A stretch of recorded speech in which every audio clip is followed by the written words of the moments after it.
अगर आपको बोला जाए कि आपके सीमन में स्पर्म बिल्कुल नहीं है और उस दिन के बाद आपको नींद नहीं आती, दिमाग में एक ही सवाल घूमता है, क्या मैं कभी फादर बन सकता हूँ? क्या मेरा अपना बच्चा पैदा हो सकता है? तो मैं हूँ डॉक्टर सुनील जिंदल। 30 साल हो गए, रिप्रोडक्टिव सर्जन हूँ।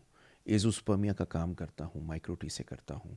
और आज मैं आपसे कोई फॉल्स होप नहीं दूंगा, पर आपको साइंटिफिक क्लैरिटी के साथ में एविडेंस बेस्ड क्लैरिटी दूंगा। किस चीज़ की? कि एजोस्पर्मिया में कौन फादर बन सकता है, कौन नहीं। 2026 का साइंस क्या कहता है आपके लिए। अब मैं आपको एक बेसिक सी चीज़ कहता हूँ कि एजोस्पर्मिया का मतलब ये नहीं होता कि आपके बॉडी में स्पर्म नहीं बनते। एजोस्पर्मिया का सिर्फ ये मतलब होता है कि आपके सीमन में, मतलब वीर्य में, स्पर्म दिख नहीं रहे। और ये दोनों चीज़ें बिल्कुल अलग हैं। और इस एक मिसअंडरस्टैंडिंग ने हजारों मेन को गलत डिसीजन लेने पर मजबूर कर दिया है।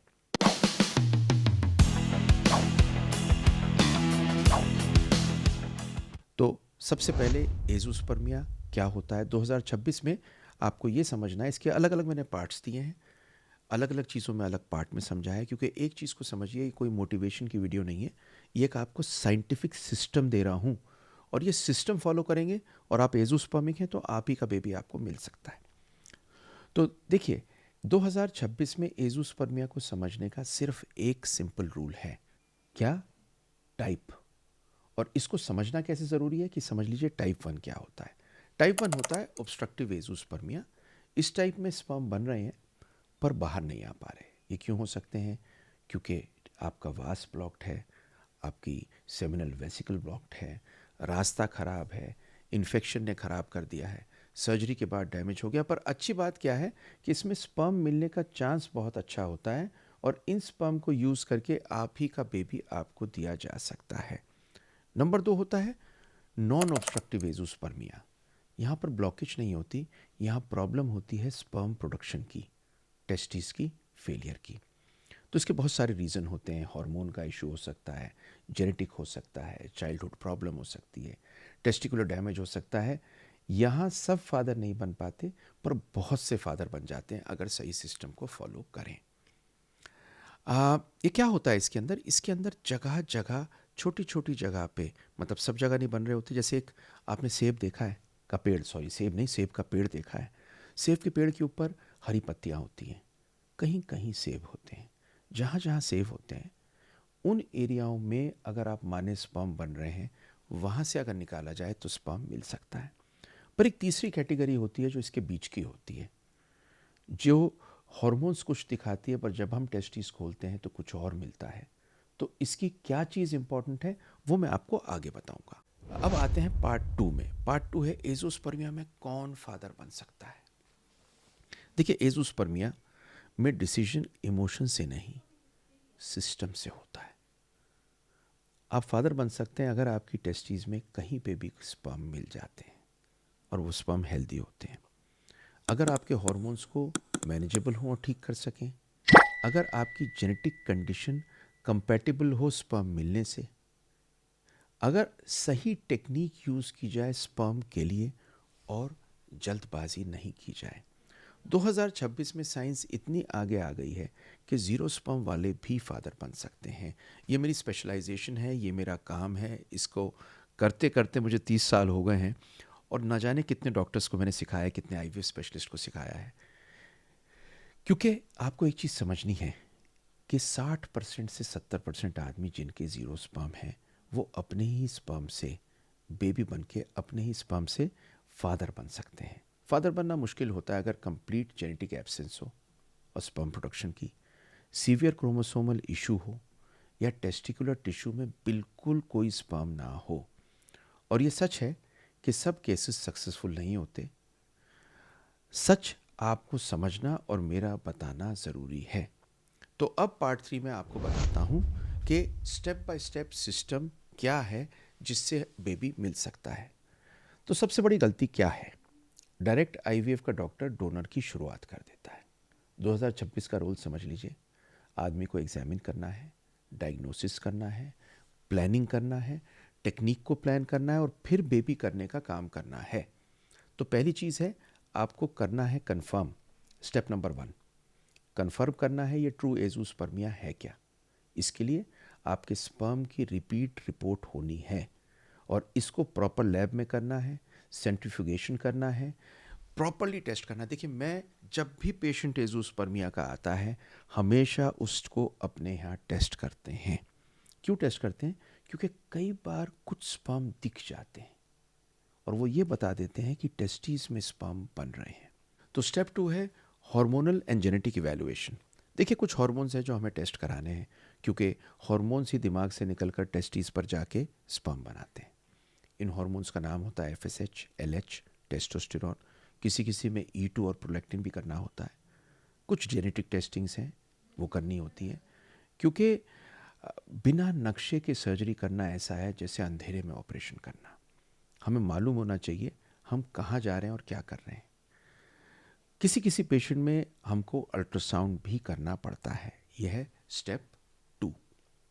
अब स्टेप 3 है हमें टेक्निक को डिसाइड करना है और हमें स्पर्म रिट्रीवल करना है।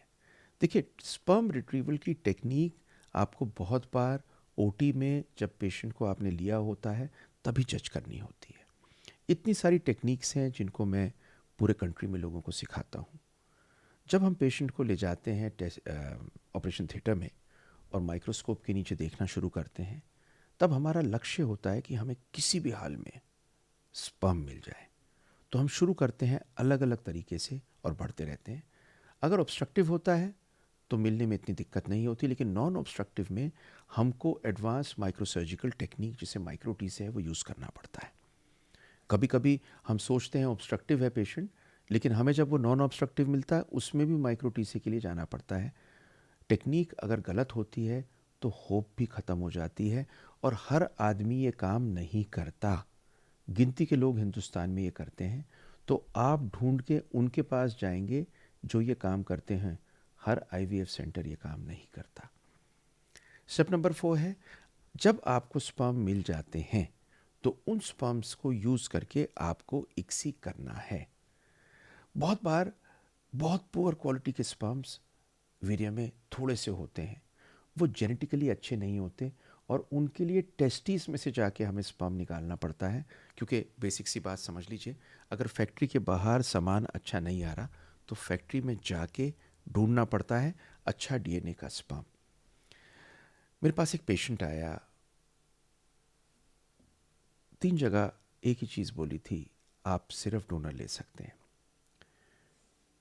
इसे सुन के आदमी बहुत दुखी होता है। पास आया, प्राइमरी टेस्टिकुलर फेलियर था, पूरे सिस्टम को फॉलो किया, उनके हार्मोन्स ठीक किए, उनको बताया कि देखो ऐसा है, इस कंडीशन के अंदर स्पर्म मिलने में दिक्कत हो सकती है।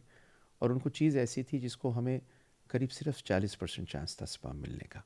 मैंने पहले ही बताया उन्हें। उनकी टेस्टिस को खोला, माइक्रोटीसी किया, स्पर्म ढूंढे, स्पर्म मिले। 8 अंडे थे, 8 स्पर्म्स हमें मिल गए। इक्सी किया, 4 एम्ब्रियो बने, 2 एम्ब्रियो ट्रांसफ़र किए, प्रेग्नेंट हुई और आज उनके एक प्यारा सा बेबी है। आज वो अपने बच्चे को गोद में जब उठाते हैं ना, तो उनको देख के कितनी खुशी हमें होती है, हम आपको क्या बताएं। क्योंकि मास्टर कार्ड सब कुछ ले सकता है पर ये चीज़ नहीं ले सकता। 2026 में एक चीज़ को सुन लीजिए, एज़ोस्पर्मिया लाइफ का एंड नहीं है, पर इग्नोर ज़रूर करने से आप दुख रहेंगे। तो इसे इग्नोर मत करिए। 2026 में अपना बेबी पा लीजिए। कुछ में डेफिनेटली फादर बन सकते हैं, कुछ में शायद नहीं, पर बिना सिस्टम फॉलो किए किसी को भी आंसर नहीं मिल सकता। ये आंसर अगर आपको चाहिए आप मिल सकते हैं। लेकिन मोस्ट इम्पॉर्टेंटली उससे ज़्यादा आपको एक बात कहूँ, ये वीडियो इसलिए बना रहा हूँ क्योंकि मैं चाहता हूँ एज़ोस्पर्मिया का जो दर्द है ये कम से कम हो, क्योंकि बड़ा गहरा दर्द होता है, मैं रोज़ देखता हूँ। इस चैनल को लाइक शेयर सब्सक्राइब कर दीजिए। मैं बहुत मेहनत से बनाता हूँ आप लोगों के लिए। 80% लोगों ने रेगुलर देखते हैं लेकिन सब्सक्राइब नहीं किया। आप सब्सक्राइब करेंगे तो और लोगों पे पहुँचेगा और हम एक कम्युनिटी है सबकी हेल्प करने में, आप भी और मैं भी। सब्सक्राइब करने के लिए थैंक यू।